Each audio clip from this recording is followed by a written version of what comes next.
Reverendíssimo diácono, irmãos e irmãs, estamos no 10º domingo do tempo comum deste ano A da liturgia, que é dedicado ao Evangelho de São Mateus, aquele que hoje nós ouvimos o seu chamado, que ele resume em poucas palavras. Quando vai falar do momento em que ele encontrou-se com Cristo, diz ele, estava sentado na coletoria de impostos, Jesus passou, só lançou uma palavra: segue-me. E ele seguiu Jesus, e aí tudo aconteceu na vida de Mateus. Porque para as grandes mudanças, muitas vezes pequenas atitudes são suficientes. Às vezes nós ficamos muito vidrados nos grandes acontecimentos, nos grandes fatos, as coisas grandiosas e multidão daqui, coisas grandes de lá, quando a conversão ela é resultado de pequenas escolhas feitas diariamente, porque a conversão é fruto de um instante, diz São José Maria, instante. A santidade é o resultado de uma vida, mas a conversão é fruto de um instante. A sua conversão de ontem não serve para hoje.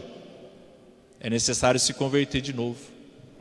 E amanhã de novo, e depois de novo, e quantas vezes forem precisas. Com uma certeza de que Jesus está constantemente passando e lançando proposta. Dependendo da resposta é que a conversão acontece. Diante daquilo que Jesus nos oferece. E é isso que a palavra de Deus nos traz hoje. Na primeira leitura nós temos a profecia de Oséias. Oséias é o profeta enviado por Deus para trazer de volta o seu povo, com o exemplo da sua própria vida.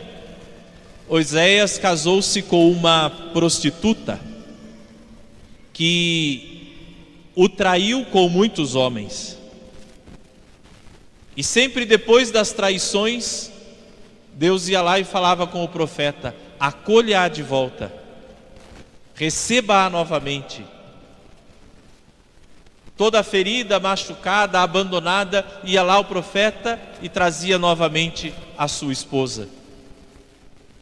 Depois disso, Deus chamou o profeta e disse: profetiza aos filhos de Israel, pois é assim que eles se comportam comigo, como uma prostituta. Eu os dou tudo e eles me abandonam. Eu ofereço tudo e eles se entregam a outros deuses. Mas eu não desisto. São inconstantes, mas o meu amor prevalece. Quero amor, não sacrifício. Reconhecimento de Deus mais do que holocaustos, diz o profeta. Na segunda leitura, nós temos um outro chamado, Abraão. O nosso pai na fé, que é visitado por Deus, e Deus lhe faz uma promessa: será pai de uma grande nação. Em ti serão abençoadas todas as famílias da terra. Abraão apresenta a sua miséria. A miséria do povo de Deus na primeira leitura era a infidelidade. A miséria de Abraão na segunda leitura, sua idade avançada, sua esposa já incapaz de gerar. E Deus diz: não se preocupe, eu é que vou resolver isso. E no evangelho de hoje nós temos a miséria de um homem que à vista de todos era tido como um pecador público.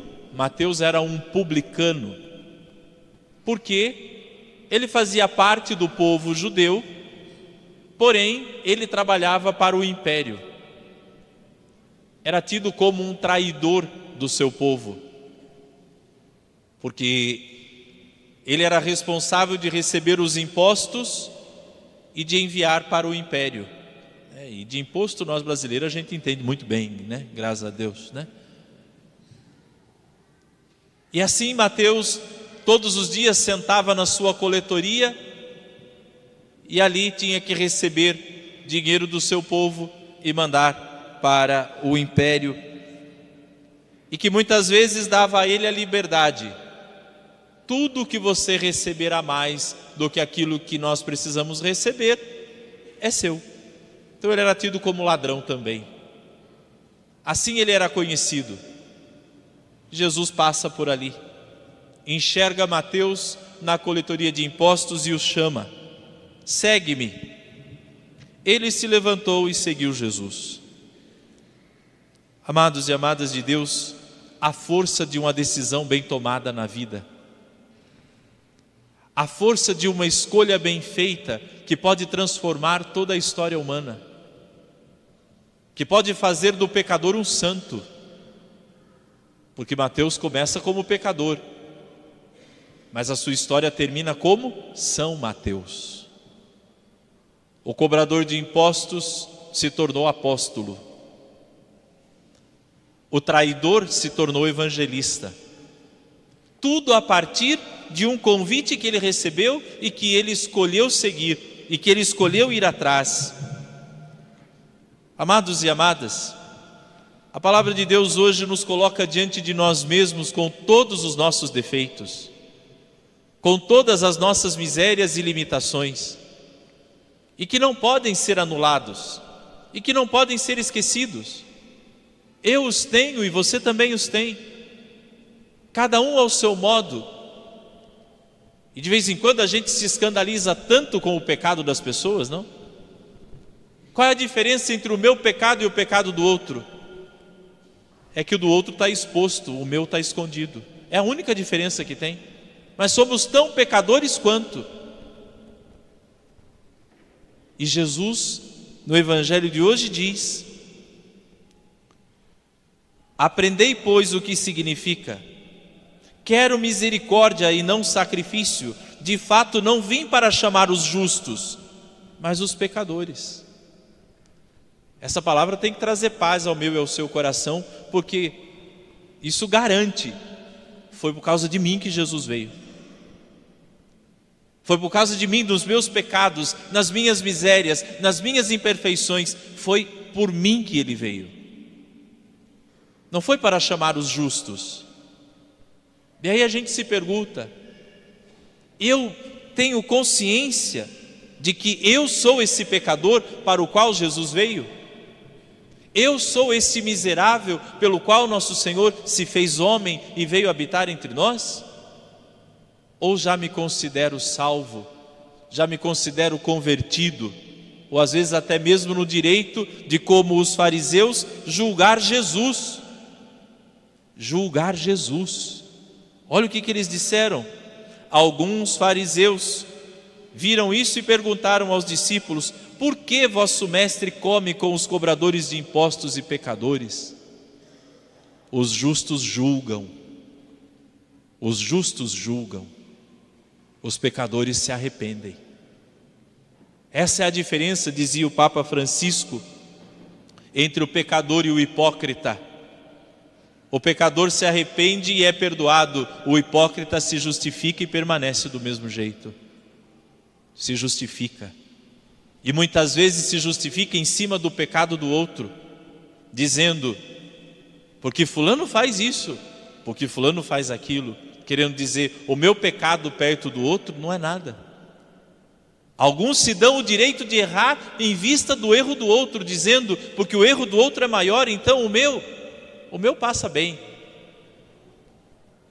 Quantas e quantas vezes nos achamos justos, nos achamos já sarados, sadios, e deixamos passar a oportunidade de sermos curados por aquele que é o médico dos médicos, que veio para curar, pois os doentes precisam de cura, e não existe doença maior do que o nosso pecado. E entre os pecados existe um que é muito sério e muito grave: o pecado da indiferença. Da indiferença para com Deus, para com as coisas de Deus, a falta da consciência. Jesus chama Mateus e assim transforma a sua vida.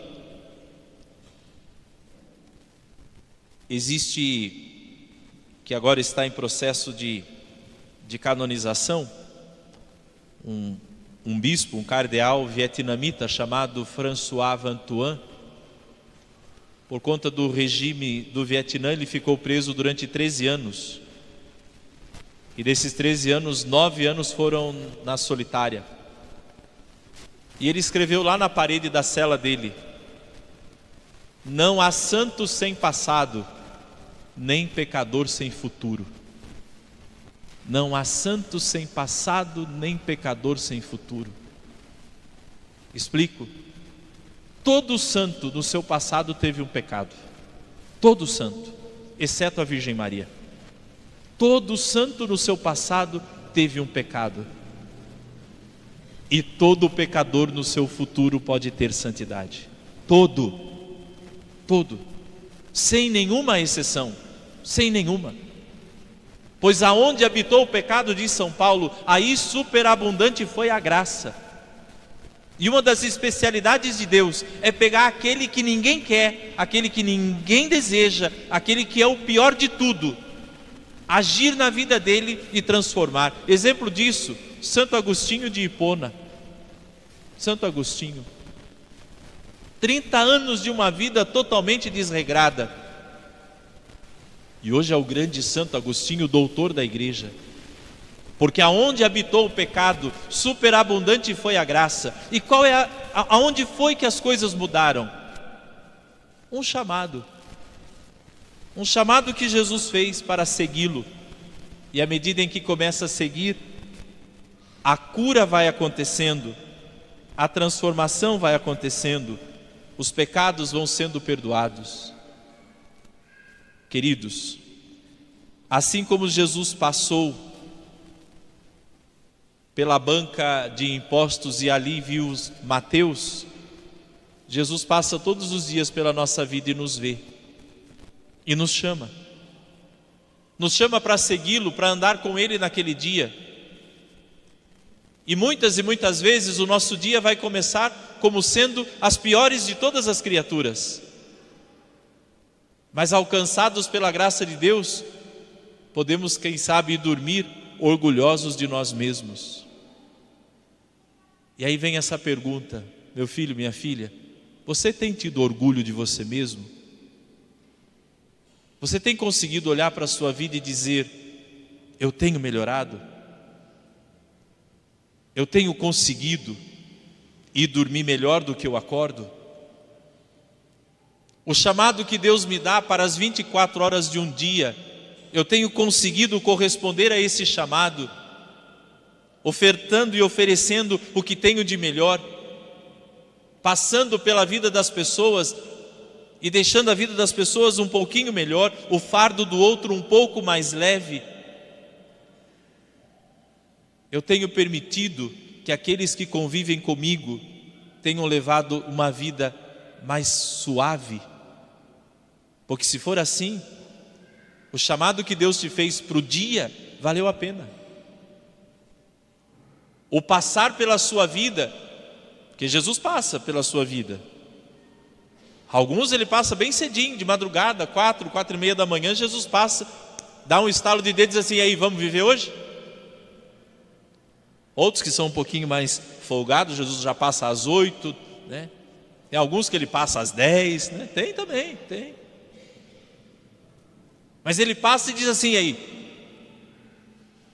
segue-me. Você abre o olho como Mateus, levanta e vai. Você pode ter ido dormido na noite passada como a pior de todas as criaturas, um cobrador de impostos como Mateus. E você tem a oportunidade de, quem sabe, dormir como São Mateus, alguém totalmente transformado, alguém totalmente convertido pela graça naquele dia, totalmente transformado por uma palavra que faz vir à tona aquilo que nós temos de bom dentro de nós. Porque enquanto todo mundo olhava para Mateus e via a decepção, o traidor, o ladrão, Jesus encontrava dentro dele o santo. Eu não sei o que as pessoas estão vendo em você. Eu não sei o que as pessoas enxergam em você quando elas te olham. Talvez um defeito que você tem, um pecado que você cometeu, um erro, um deslize que você teve na vida. E quem não teve? E quem não teve? Já disse Jesus lá em São João: quem não tem pecado, atire a primeira pedra. Quem não os teve? Mas muitas vezes isso se torna tão aparente. Talvez você seja aquela pessoa que acertou em 99 coisas na vida, mas as pessoas só olham para aquele um que você errou. Isso é natural, as pessoas fazem isso. Mas Deus, quando me vê, e Deus quando te vê, não é isso que Ele enxerga. Ele enxerga aquilo que eu e você podemos vir a ser. Deus enxerga não o passado, mas Deus vê o que somos e o que podemos ser. Amados, o que tem pautado a sua vida? O que tem suscitado em você o desejo de continuar? Porque muitas vezes, pautado nos erros e naquele sentimento: eu não sou digno, mas não é mesmo. Esse que vos fala, muito menos. Eu não sou digno. No entanto que nós dizemos isso antes de toda a comunhão: Senhor, eu não sou digno de que entres em minha casa. Eu não sou digno. Mas não é porque somos dignos, mas é porque Deus é amor. E por isso Ele diz: eu quero misericórdia. E o que é misericórdia? Se não olhar a miséria com o coração, não com a razão, não com o dedo que julga e que condena, mas com o coração que ama e que dá a oportunidade de recomeçar. Querido filho, querida filha, é assim que Deus te vê. Deus te vê como alguém que pode ser melhor a cada dia. Mas Senhor, o meu passado... Não. Ao teu passado, diz Deus, a minha misericórdia. Fica tranquilo. A misericórdia resolve o passado. O amor sustenta o presente. E a providência nos garante o futuro. Essa é a graça de Deus. Querido filho, querida filha, busquemos o Senhor. É preciso saber segui-lo para reconhecer o Senhor, diz o profeta na primeira leitura. Sigamos o Senhor, somente o Senhor. Porque o tempo todo nós ouvimos as pessoas dizerem que hoje em dia elas preferem rezar em casa, dizia Fulton Sheen, porque na igreja está cheio de hipócritas. E aí dizia ele: não se preocupe, de fato na igreja está cheio de hipócritas, mas sempre tem lugar para mais um. Pode vir. Está cheio de hipócrita, mas sempre tem lugar para mais um. E graças a Deus, nossa pastoral da acolhida é grande. Se não tiver lugar, ela vai arrumar um lugar para você sentar. Mas pode vir, porque aqui não é lugar de gente perfeita. Aqui é lugar de quem se reconhece pecador e que sabe que Deus pode mudar a história de uma pessoa. Deus pode transformar qualquer coisa. Ele faz do cobrador de impostos um evangelista. Ele faz daquele para quem ninguém dá nada, aquele que recebe tudo.